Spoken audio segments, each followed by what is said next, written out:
aze Pasteur Ndayisaba Claude arongo ububwiriza bwa Kamenge ashike hano atubwira ijambo ry'Imana. Hallelujah. Oya sindabumva. Hallelujah.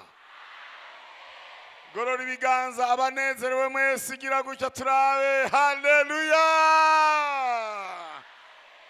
Mwega abantu bo ngaha muvuga bukebuke mugeje mvuga cyane. Mwavyibagiye. Ngomba rero no munsi rero musohora ayo maji yanyu mwijuru bavyumve ikuzimu bajingitwe. Hallelujah! Hallelujah! Akamo kinsinzi, akamo kinsinzi. Hallelujah! Oh, hallelujah! Abantu banezerewe nkanje nibabinyereke. Hallelujah! Yes, ashimwe. Kuri iyi si nta kintu kiryoshe nko kunezerwa. Bongo kweli. Wongera imiduga yosaza igatemba. Wongera amazu banki yoyitwara kuko uvise ideni. Muriko muravyumva garuzewe. Woteka indya ziryoshe muganga akubwira ngo usubiye gukora kuzocupfa. Ariko umunezero uva mu gakiza. Sema amen. Hallelujah. Naho hoba mu gihe cy'inzara wonezerwa. Naho ubugenda n'igisata wonezerwa. Gira mugenzi wangu nezerwa sha. Hallelujah. Hallelujah. Yesu ashimwe. Uyu mugoroba n'umugoroba w'umunezero. Mwese muravyemera ko ari umugoroba w'umunezero. Korale y'abanyeshuri nezerwa. Yesu abahezagire cyane. Bantu ba hano ni munezerwe. Ndabisubiriyemo ni munezerwe. Bakozi b'Imana tunezeranwe. Yesu ashimwe. Nimba bo mukabare banezerwa twege twogwiza inshuri cyane. Yesu ashimwe. Bo baravyubatse basigaye banywera hejuru yacu. Lakini umunezero wacu uri hejuru y'ivyabo. Ngoma nsoma umurongo ngaha mugufi twanezereje cyane. Nikaze mwaduhaye musanze mubizi yuko ngaha muri abacu. Turakundana bongo kweli. Muravyemera ko dukundana? Muravyemera? Imana bahezagirane natwe. Mukamenge barabatasha. Mwakiri intasha zo mukamenge. Mbega muranezere ko twaje hano? Mbega turogaruke? Mbega namwe muroza? Muvuge muti turoza. Imana bahezagire cyane. Numunezero udasanzwe twarumvise ko muvise urubanza hano. Ya korali y'abanyeshuri iza kutugirira ibintu by'amateka mu izina rya Yesu. Uyu munezero rero tuko turanezerwa mu ngoro y'Imana mukamishe umusaruro. Turonka abantu benshi baza mu ngoro y'Imana kuko iwacu haryoshe. Bongo kweli. Agakiza kacu kabe kari mu munezero ubugwaneza bwacu bugaragarira abantu bose abantu bifuze kumera nkatwe. Mbega muragomba ko tubamera nkatwe? Ndabona umuntu hariya yashavuye ngira ngo yajanyoye kinine basha. Naho bajunyoye umubirizi. Gerageza urondera kabombo ushire mu kanwa utwenye na gatoyi basi. Hallelujah. Simvuga byinshi jewe ngomba dukarabe gusa. Uyu mwanya turangwe n'umunezero. Ibikorwa by'Imana tugiye gukora ibiza gukoreka ngaha byose bikorekere mu munezero. Bikorekere hehe? haleluya. Twaravyumvise yuko mu bisuru rubanza pastor yabitubariye ateba, mugabo umukunzi ahakubaririye aho nyene ucibicakirira ngaho nyene. Bongo kweli. Kandi mu ndumva yuko na Clotire yaratenze muga ntiyabaguyeko. Nama ndamugira madame mijoro ndamuherekeje aje hano mu bikorwa, nkamugira ni iyi Clotire izohava bibatembana. Agacambwira ngo erega pastor yashikiye mu bikorwa byinshi cyane. Ni byiza ko tugira abakristo baba barabakozi bawo. Ngomba nsoma umurongo.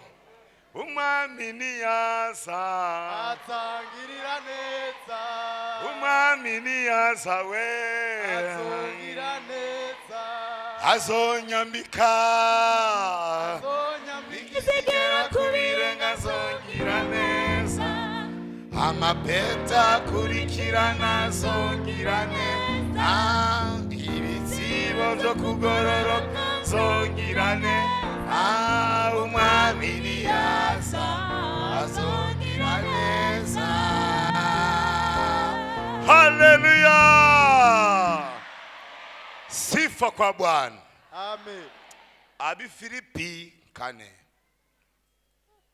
ndasoma mere ku murongo wa mbere kandi ahagaje nahejeje. Dusome. Nuko rero bene data nkunda, mporanira igishika muri umunezero wanje n'igitsibo nambaye. Abo nkunda muhagarare mushikamye muri hehe mu mwami wacu. Ndahanura Eodia, ndahanura na Sintike ngo bahurize imitima hehe mu mwami wacu. Kandi nawe dufatanije igikorwa by'ukuri, ndakwinginga ngo wamufasha abo bagore, kuko twagwaniye ubutumwa bwiza. Turi kumwe na Kirementi n'abandi bafatanije nanje, amazina yabo yanditswe mu gitabo kimeze gute? Umurongo wa 4. Mwame mugize gute? Oya ntimwasomye nta Bibiliya mwazanye. Mwame mugira gute? Ehehe. Byari ndabisubiriye kubivuga, nimugire gute? Ubugwanezwa bwanyu bumenywe n'umuntu umwe gusa. Gute? Bumenywe na mama wawe gusa, na so wawe gusa, n'umugabo wawe gusa, na sheri wawe gusa, n'umubanyi wawe gusa. N'abantu bangana gute? Paulo yandikira aba bantu b'i Filipi. Iri shengero ryari mu magorwa mu kinjana ca mbere, hari hihamwa, kandi aba bantu bari bake cyane. Abagabo bari baromotse, bandi baricwa, bandi baratotezwa, baranyegera, bahogwa izina rya Yesu. Muri kominote rero yo ngaha i Filipi nta bagabo benshi barimwo. Aba bantu kandi nta n'urusengero cyangwa isinagogi bari bavise, kuko ani ku mugabane w'Uburayi nta bayuda bari bahari. Ahantu hatari abayuda nta sinagogi yabaho, abantu batagira urusengero. Mugabo mwebwe Imana ishimwe yarabubakiye urusengero rwiza. Natwege mu Kamenge dufise urusengero rwiza. Yesu nashimwe. Aba bantu rero murumva bamwe n'abapfakazi, abandi abagabo babo baromotse, abandi baranyegeye, nabo nyene mu gusenga Imana basenga banyegeye.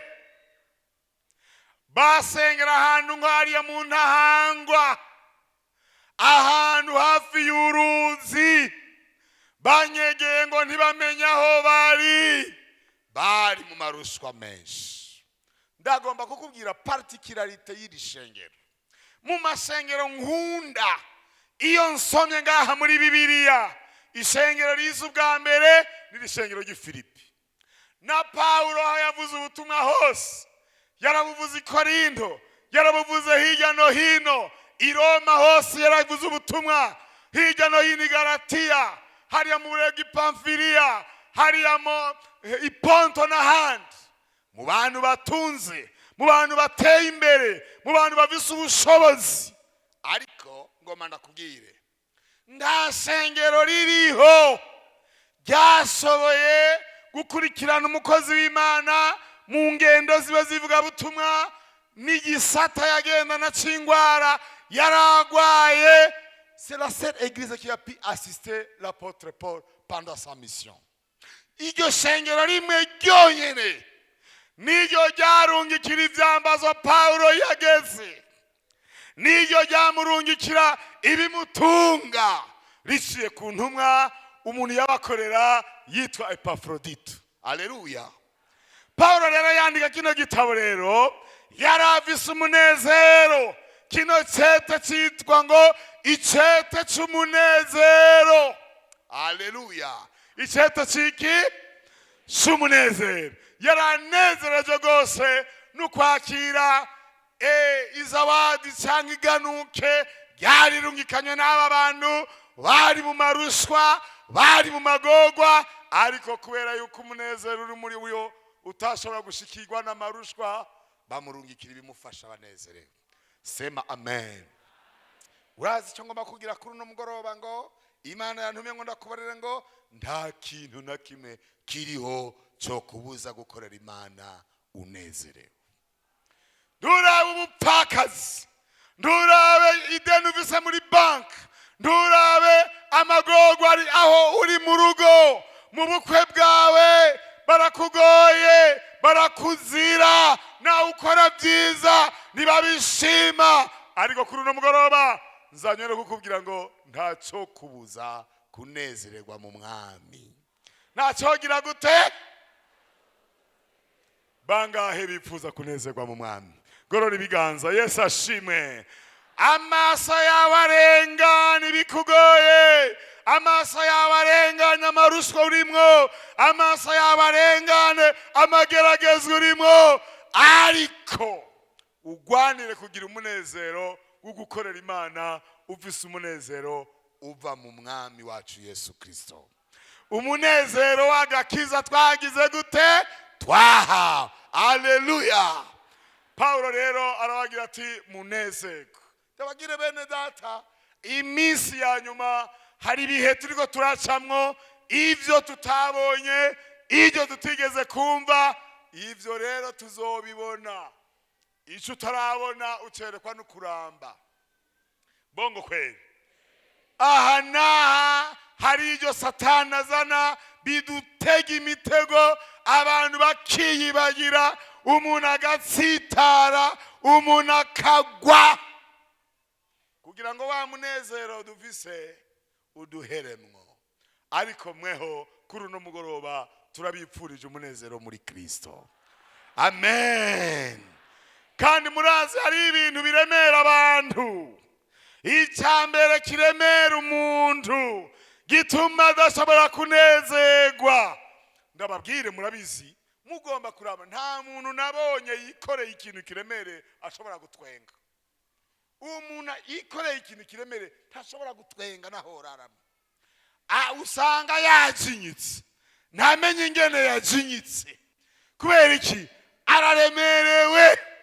Mugabo kandi ageze ahantu atura cya kintu cyari kimuremereye, uzababa ngo ash, mu maso yiwe hagahinduka. Unajua hakuna mzigo mzito katika maisha ya mwanadamu kama dhambi. Icyaha rero ni kibi. Mukura ivyaha mu mibereho yanyu, mukura ivyaha mu bikorwa vyanyu. Abakora mu kazi tanga raporo zikwiye, abakora mu mahera mubabizigirwa, abakora ibindi mwashinzwe mubikore mu bwizigirwa. Ivyo rero bizotuma amahoro n'umunezero bitaha mu bugingo bwanyu. Mukore munezerewe, mutajinyitse, mukorere munezerewe, mutaremerewe muvuge mutame. Muvuge mutame. Bangahe bipfuza umunezero w'agakiza. Imana ibahezagire cyane. Mana data wa twese uri mu ijuru, nsabiye umunezero rino shengero Mana. Sabiye umunezero rino koraniro. Sabiye umunezero abantu twagendanye n'abavuye mu Kinama n'abavuye ahandi. Ishengero ry'Imana rikore rinezerewe muri kino gihe. Ibigiye kubandanya byose birangwe n'umunezero w'agakiza.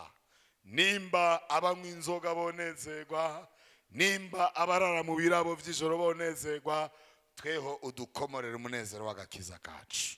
Kandi dukore tunezero tugononokewe. Ibisigaye byose turabikweretse. Muririmbyi yavuze ngo nabiriya Mana ndabikweretse, uzu bikorere kwiyubahisha. Mana wiyubahishe muri ishengero rya Gahahe. Mana umunezero abantu bagukorera. Mana umunezero ishengero rya hano. Urakoze kuvyumvise, ni mwizina ry'umwami wacu Yesu Kristo tubisabye. Ubugira kandi mugire gute? Munezero. Ubugwaneza bwanyu bumenywe n'abantu bangahe? Bose. Mubarikiwe sana. Turabakunda cyane.